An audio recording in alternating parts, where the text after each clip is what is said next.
The other day I was on Pinterest and I saw someone who was using a box of soap, you know, in cardboard, and covered it with newspaper to create a surface to make a painting because the person didn't have the means to buy a canvas. For me, I thought that a soap box, even if they are sometimes very nice, it's a little small for me because I like working on bigger sizes. Usually I work on really big canvases, but even if you want to create something small, you can use boxes, for example, like this. I'm sorry, my camera is very close to what I'm doing. I didn't find the way yet to put my camera so you can see the whole thing, but at least you will see what I'm doing. So this is a box to make pancakes that I bought at Trader Joe. I'm not doing advertising for them, just I thought that the box was interesting and a good size to start. I put some tape here. This is made in paper, you know, it's tape that we use when we paint on the wall, you know, to hide certain areas. So if you close the box completely, don't use some tape which would be in plastic. It must be paper. You can also use something like that. That is something, you know, when you do watercolor to hold your paper on a wood board, we use that. It's glue on one side. You just must put some water on it and it glues, and it's kind of brown paper on the other side. You can use some paper like that. Chiefly don't use some tape which would be plastic because then the newspaper is not going to stick.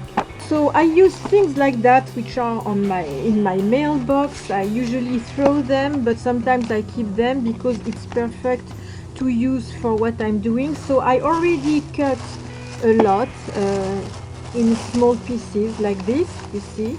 I already cut them, so I tear them. Don't cut them with scissors. It's better to have edges like these rather than something cut. Actually, when I have a very clean cut, it always disturbs me, something like that, because we can sometimes see it under the paint. But when it's torn like that, it's much better. So you see, I cut some pieces about, I would say, 1-2 inches long.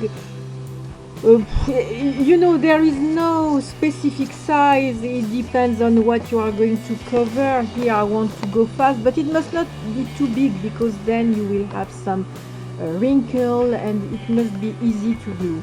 So I will show you how I do that. I didn't invent it, it's used for many things, but it's one of the technique when we do paper mache. Not the only one. One day I will do a video to show you exactly what paper mache is, but it's one of the possibilities. So for the glues, it depends in what country you are. In the US, you can easily find this. It's Mod Podge. I usually like to use matte because if it's shiny, then if you have to paint on it and your paint is matte, it can create some problem. You can use satin if you want, but matte is much more simple because then you can put anything you want above it. That is a nice glue. Basically any PVA glue you can use. For example, in France we have that. I had that because I live in the US now. I brought it with me. Actually, I think it's a German product. I don't think it's French. But you can find that in France and maybe in Europe in general, I suppose. Caparol is really good. It glues really well. Otherwise, there is a glue in France that I used to like a lot. It's Flexiple, we say in French. Flexiple, it's a glue basically made originally to bind books, but it can be used for many things. It's all what I have remaining from France. I regret because I really like this one. It's a very good one. You can probably find it on the Rougier et Play website. I will write the link below under my video. And maybe you can order it on internet. At least if you are in Europe, probably you can order it. In the US, I'm not sure that you can order it. Anyway, any PVA glue would be good. You can even, if you are in the US, you can even use Elmer. Maybe you will have to add a little water because Elmer is sometimes thick, can be thick, but it's a very good glue. This is really good. It glues really well. I really like it. Oh, this one seems not runny, but seems okay. Anyway, you see, you take some glue, and if you think it's too thick, you add a little water. Not too much. It must not be runny. You will use a usual brush. I will show you what kind of brush. Yeah, you can use, for example, this kind of brush, but even if you go to Home Depot and you find brush with bristles like that, which cost like $2-3, it's okay, you know, it's just to glue. It doesn't need to be wonderful. Maybe I will take another brush, a cheaper brush, because this one is good. I prefer to keep it for the gesso, for example. And you need a glass with water in it, and that's basically it. Go on a surface like that. I use the brush to apply the glue, but also to smooth the paper. I will show you, but if you don't want to put your hands in the glue, you can also use a false credit card or debit card, or you know, sometimes you receive advertising and you have things like that, or an old one that you have that you would throw away anyway. You can use it also to smooth the paper, to avoid air bubbles and to avoid too much wrinkles. Don't wear nail polish when you use the glue if you put your hands in the glue, because your nail polish is going to be completely ruined. Okay, so I put some water in a pot like that, a glass pot. You can take a glass, whatever you have, but it's going to be dirty, so don't take something too precious, of course. Okay, maybe I will start with Caparol, because I need to use it. You know, Caparol, it can go bad if it starts being old. So here it is. I'm sorry, it's very close to the camera, but you see how it is. Okay, so I take my brush. I took another one which is a little more dirty. I put in water, and I take some glue, and I put some on the cardboard like that. It must not be too runny also. And then you put your newspaper like this, and with the brush you go on the newspaper to remove all the air bubble, and even with your finger you can do that, so you can really remove everything which would be under the newspaper, between the box and the newspaper. The newspaper, once it's dry, it becomes really hard. That's why it's interesting to use newspaper, because all the papers are not like that. Okay, I'm going to continue.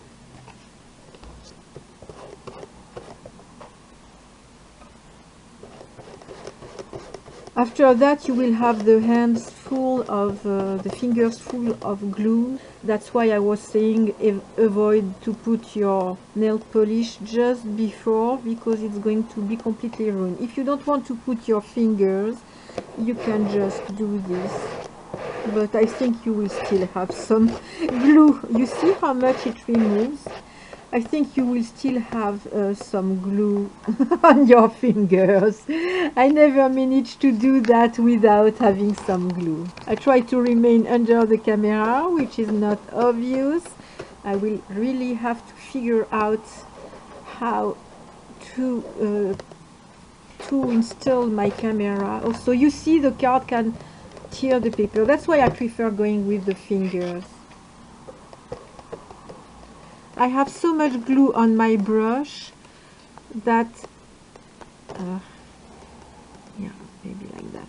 I have so much glue on my brush that I don't need to take more.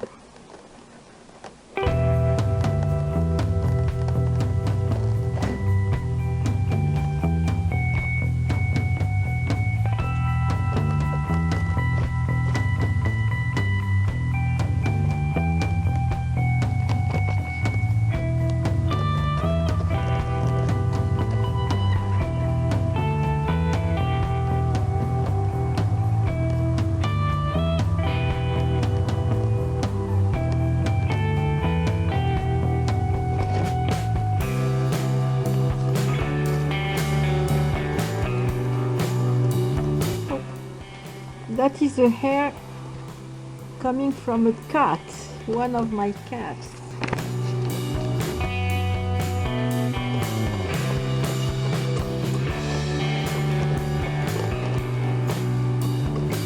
So you put the my cat's hair. Okay, so you put the paper one on each other so there is no space between each one.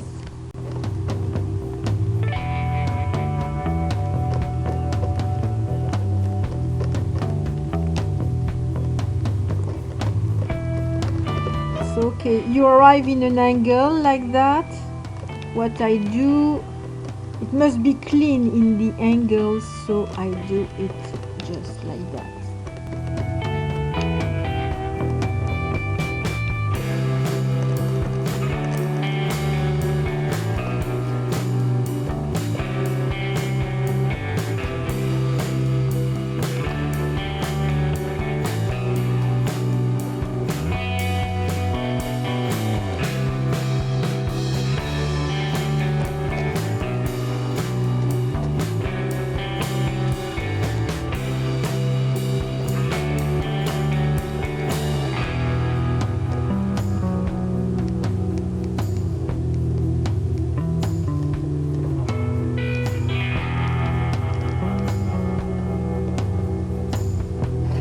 If you don't want to fold the paper in a corner, you can also put the paper just, I will put some glue, just like that, you see? So you don't have to fold anything. It's just going to go in place perfectly like that. But still, you must have some newspaper here, so be careful about that.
What you can do is you can do the top and, for example, two sides, and then once it's dry you will turn it and you will do the other side and the other side, the bottom, and the two other sides. Or you can do all the sides and the top, and then you will do the bottom. That's weird. I don't know why it doesn't want to glue on this side. It's the first time it happens to me, so I put back more glue, and it must glue because I said so. Yes, it's going to glue. There was probably not enough glue at that place. Okay, so probably same thing here. That. So, for example, okay, I'm going to do it and show you it after because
go in the metro in Paris and probably somewhere else, you will see that, you know, when they glue posters, big posters on the walls in the metro, they do it exactly like that. I mean, glue underneath and glue on the top, and then they smooth it with they have a specific tool for that, like a brush, like a broom that they use to smooth, and it's exactly the same principle. You see, I don't want the bottom to touch, so I use a piece of wood like that, and I do it like that, so it's not going to touch underneath, and so it's able to dry better.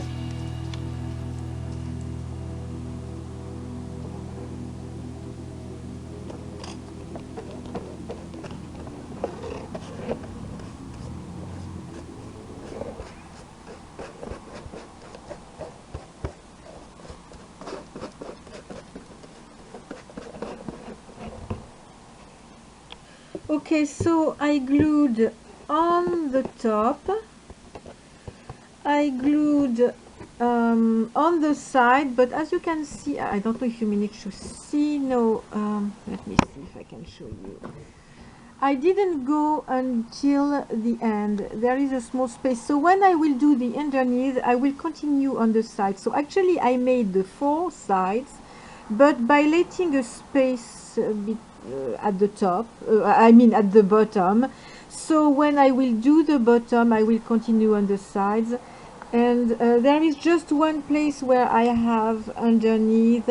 That's why I used a piece of wood to make it dry easier, because I don't want it to glue to my surface here. Actually, it's not well glued. So you see something like that. If you see that it was not well glued, you let it dry, and once it's dry, you come back with more glue and it will glue. Also, if you find an air bubble, I don't think that I will have here, but if it happens, because when you start you are not as efficient as you can be later, of course. So if you find an air bubble, don't panic, just take a pin. Once it's dry, take a pin, make a small hole in the air bubble, and so the air is going to go out, to come out, and then you put back some glue and you smooth it with your finger and it will be okay. So now I have to let it dry. It can need maybe at least 24 hours to dry completely, at least. The best is 48 hours, but well. And then once it's dry, I will do the underneath. Once it's completely dry, I will continue on the box to show you my project, because what's the point of doing that if it's not to do something with it? So I will do another video with the follow-up of this project.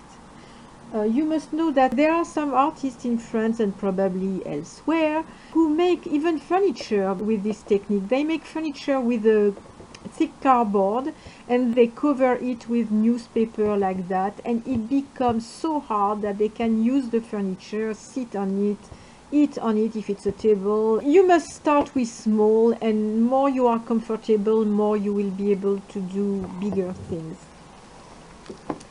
For example, I have this. So there were tomatoes in this. So it's some kind of cardboard. It's sturdy, but it's still thin. If you cover it with newspaper, so you will have some baskets like that you can paint, decorate, and do anything you want on it. I really like the design of. It comes from Trader Joe's. Of course, I love Trader Joe's, and I'm not doing advertising for them, it's just that I really like them. If one day I'm asked to talk about a product and it's not from my idea at the beginning, it's asked from me, you will be the first ones to know. I want to remain very honest with you. I'm not saying that I'm against the idea of talking of products. If, for example, someone sends me a product and wants me to try it, I'm not going to say no, because I'm terribly curious and I like to try products. So of course I'm going to say yes, but I will also say what I think about it, and I will tell you that it has been asked from me. So far, all what you saw here, I paid for it. Nobody asked me to talk about anything. The idea was mine. It's something that I've done since years. I even wrote a book in France. You can see the technique. It's not brand new for me. You will know. Okay, I hope you liked my video. If you did, please give a thumb up so I will know that you want me to continue things like that. Anyway, you will have the follow-up of my project, of course, because it's far from being done, completely done. I forgot to tell you something. You clean your hands with some soap and water, or you know the dish soap, you know, it works really well.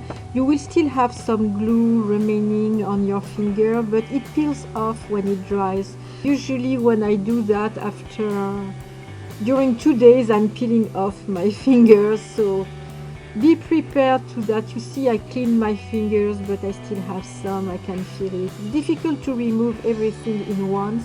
Also, your brush, put it in water right away as soon as you are done, because it dries rather fast, and your brush is going to be completely ruined if you don't put in water. You can let sit in water, and then after a few hours you can clean it with some dish soap as well until everything is gone. Otherwise it's going to be your brush, you will just have to throw it away. So even if it's cheap, it's better still to wash it. And usually, you know, the brushes, more you wash them, better they are. So think of cleaning your brush. A good crafter has good tools and takes care of his or her tools. That is a principle that I apply all the time. So this time I think that I'm done. I think I said everything. I tell you goodbye, and I see you the next time. Bye bye.